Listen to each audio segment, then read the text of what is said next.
The street was busy and shimmering with rain.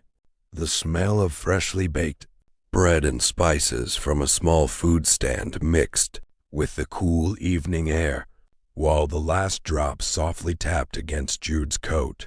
He walked slowly, his thoughts heavy with everything that had happened over the past few days. The unexpected phone call, the little red teddy bear that seemed to confirm Sammie's presence, the prayer in the small church that had given him a spark of hope, the tension with Levy, and Cornelius, whose eyes continued to linger in his mind. Cornelius stood by the stand, leaning against the counter with his hands buried deep in his pockets.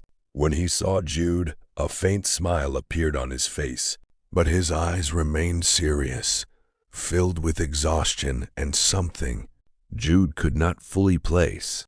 "Jude," Cornelius said softly, his voice barely audible above the murmur of the street. "I'm glad you came."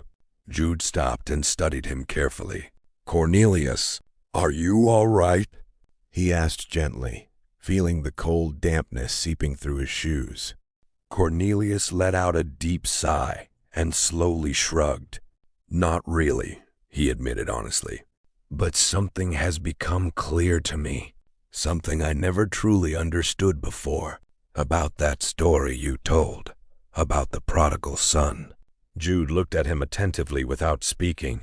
"It showed me," Cornelius continued, his voice quieter now but steady, "that there is a Father, a heavenly Father, who receives us as we are, one who doesn't only look at our failures, but keeps waiting for us to come home." He looked away for a moment. "I always believed some mistakes were too great, that some choices could take you so far that there was no road back." He fell silent briefly, as if wrestling with his own thoughts. "But that story," he finally said, "it made me feel something I haven't felt in a very long time, as if maybe there's still a door open for me." Jude felt the old man's words sink deeply into him, like an echo of the prayer he himself had spoken in the little church. It confirmed something he had only just begun to believe, that hope and forgiveness were not merely beautiful words, but a real path that could actually be walked. Cornelius looked directly at him now, though uncertainty still lingered in his eyes. "The thing is," he admitted quietly, "I still don't fully understand it. I hear people talk about grace, but part of me keeps thinking maybe it isn't meant for someone like me."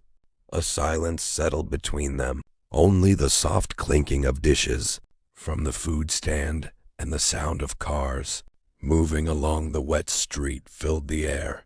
"I want to believe it's true," Cornelius continued, "that you can come back, even after making the wrong choices. But there's still a voice inside me saying I've gone too far, that some things can never really be restored." He tightened his hands inside his pockets. "Maybe I'm just afraid to let myself hope." Jude looked at him calmly. There was no judgment in his eyes, only understanding. "Cornelius," he said softly, "the prodigal son didn't come back with answers or certainty either. He came back because he had nowhere else to go." Cornelius lowered his gaze. "Maybe," Jude continued, "faith doesn't begin with understanding everything. Maybe it simply begins with choosing not to run anymore." The old man remained silent. His eyes reflected the glow of the street lights, as though something deep inside him had been touched, something hidden away for years. After a long pause, he spoke again. "Jude, thank you, not only for the story, but for everything you've shown me." He swallowed heavily. "I just don't know if I can truly believe yet that this hope is for me too." Jude stepped a little closer. "Maybe you don't have to fully believe it yet," he said gently. "Maybe it's enough that part of you wants it to be true." Cornelius looked at him. For the first time there was something softer in his expression. Not certainty, but no longer only distrust either. "I don't know if I'm there yet," he whispered at last. "But maybe for the first time, I don't want to keep running. A small smile appeared on Jude's face. That's already a beginning. The rain had stopped by then, but the street still glistened beneath the lamps. Together they walked on slowly. Their shadows stretched long across the wet pavement. Not everything was resolved, but there was a new peace between them, small, fragile, but real. And while the city kept moving around them, Jude felt deep within himself that some changes did not begin with great miracles, but with a single moment when someone finally dared to stand still and look back toward home.